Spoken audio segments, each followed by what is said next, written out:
The Minnesota Vikings and the Buffalo Bills have a lot in common. In fact, these two teams probably, one is not unlike the other or something like that. So you got two teams here that are right now currently in at least, they're top teams in the respective NFC and AFC divisions right now, at least for the Vikings. The Bills, they're just a tough team all around. And I apologize for my shininess here. I'm getting new blinds in this next week, so I'm going to be really excited for that. But anyway, as we preview this Week 10 matchup for the Minnesota Vikings at the Buffalo Bills, this is going to be a good game. So you've got both teams here with a really good offenses. Obviously, Josh Allen, I know he has been questionable this week. We will get into that in just a moment. But if you look at the rest of this, they've got so much talent on this roster. Stephon Diggs, Gabe Davis has really stood out to me. I think he really deserves a lot more credit than he gets, but it is what it is at this point. Also, Nyheim Hines, who they traded for right before the trade deadline. I like him as a third down back. Hopefully, they can get some things going in the running game, because if they do, man, you got to love the Bills offense.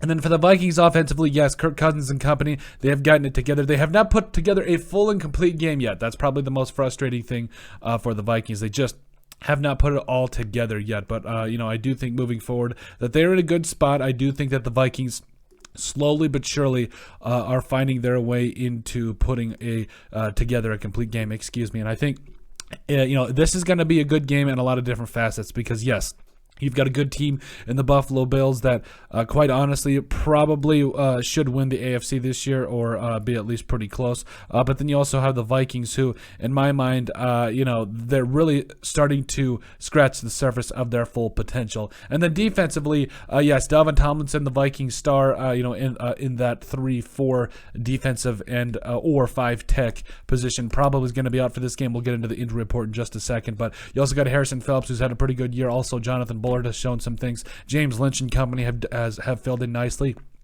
for Dalvin Tomlinson as well. Danielle Hunter and Za'Darius Smith are putting it together on the edge for the Vikings too. So that's going to be something to watch. And then for the Bills, man, Greg Rousseau's just a stud.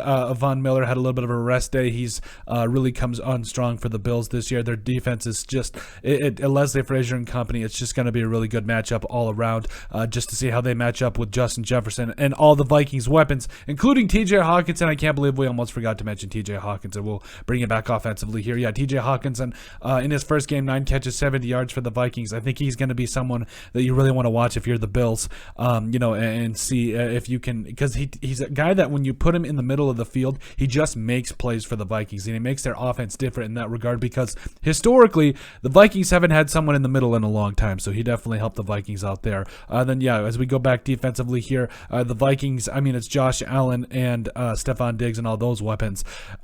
Caleb Evans looked like he's going to get the start over the Cameron Dantzler there, so that's going to be something that I'm watching out for, because again, you've got a lot of good talented players on that Bills offense, and it's definitely going to be something to watch. Now, as far as the injury report, this is according to Vikings, the official Vikings website. So Adam Thielen and Garrett Bradbury were both, Adam Thielen was a limited participant on Wednesday. He was full because of his ankle on Thursday and Friday. Garrett Bradbury, who did not participate on Wednesday, was limited on Thursday, but was a full participant on Friday. It looks like he'll play. Cameron Dantzler, a DNP all week with that ankle. Doesn't look like he's going to play. Caleb Evans, like we covered, will start in his place. Dalvin Tomlinson, the standout 5-tech defensive and or defensive tackle, a DNP all week with that calf, second straight game that he's missed. Hopefully the Vikings can get him back pretty soon. And then here, Josh Allen was a DNP all the way until Friday. Was a limited participant then. Questionable for the game time. Definitely going to be the biggest injury news for this game. We'll see what happens there. Tremaine Edmonds also questionable, as he was also a DNP on Wednesday and Thursday and a limited participant on Friday. It does look like Jordan Poyer as well as Greg Rousseau are out for this game, as they both did not participate this entire week. Khair Elam also looks like he's going to be doubtful, at least, as he was a limited participant and then downgraded. Usually that means re-aggravation of an injury to a more extent. So looks like Khair Elam might miss this game as well. We'll have to see that there. But overall, this is just a very interesting game in a lot of facets. Not even including the injury side of things. So, keys to the game. Let's start with the Vikings. So, the Vikings, I think you got to get Dalvin Cook. Apparently, I can't even spell his name right. It's Dalvin Cook. Dalvin Cook, Colton. Spelling was never my strong suit there in school as I go to change that. But Dalvin Cook, I think you've really got to make sure that you're getting him the ball in a lot of different ways. He just makes so many different things happen for your offense when he is just a full go. So when Dalvin Cook gets the ball, there we go. It's all fixed and everything. So when Dalvin Cook gets the ball, it really opens up the Vikings offense, and hopefully he can get things rolling for the Vikings in a lot of different facets, whether it's the play action, whether it's the passing game, the short passing game, whatever it is. If they get Dalvin Cook the ball, usually good things happen. You got to get the stars involved. TJ Hawkinson, Justin Jefferson, Adam Thielen. You got to get everyone involved offensively, whether it is the play action, whether it's opening the passing game. I don't care. You got to be throwing the ball early and often and hoping and not really hoping because the offensive line has been better, but I guess maybe it is hoping that the offensive line can hold it together while Kirk Cousins does toss it around a little bit. Also, timely turnovers / big plays for the Vikings. This defense over the last couple of weeks has really made itself known in terms of being opportunistic and really just getting turnovers when this offense and really the team needs it the most. So if the offense can play off some of those and the defense can get those big plays like sacks, batted down balls, tackles for loss, turnovers, I think that's really going to help out the Vikings, that defense. Also, the special teams has not been awful for the Vikings. If they can put that all together, I think they've got a pretty good shot. Then as for the Bills, run the ball. Hopefully you guys can see that, but run the ball for the Bills. I really think that they're in a really good position with getting Nyheim Hines there as a third down back. I think this is going to be a really good game for the Bills to run the football because, again, Dalvin Tomlinson is out, and it's usually really hard for one defensive tackle to stop all those guys by himself. So I think the Bills will be able to run the football. I think they're going to have to spread the ball around. You got Gabe Davis, Stephon Diggs, all those guys that can catch the football.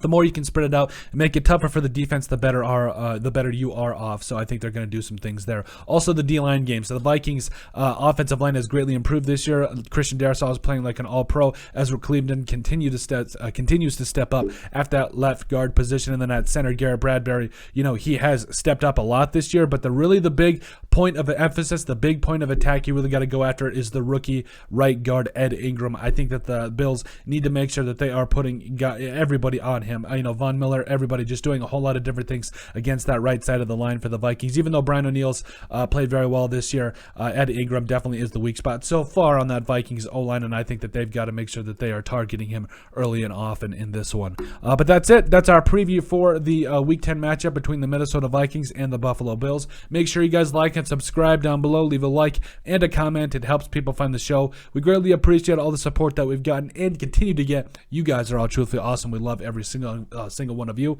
Wow. In the description down below, you'll find all of our social media platforms. So give us a like and a follow there. Also, remember to give us a listen and sub on iTunes. And finally, if you have anything else you'd like us to cover, send us an email at thesportsbp@yahoo.com or put it in the comment section down below, and we would love to cover it. But let us know what you guys think about our Week 10 preview for the Minnesota Vikings at and versus the Buffalo Bills.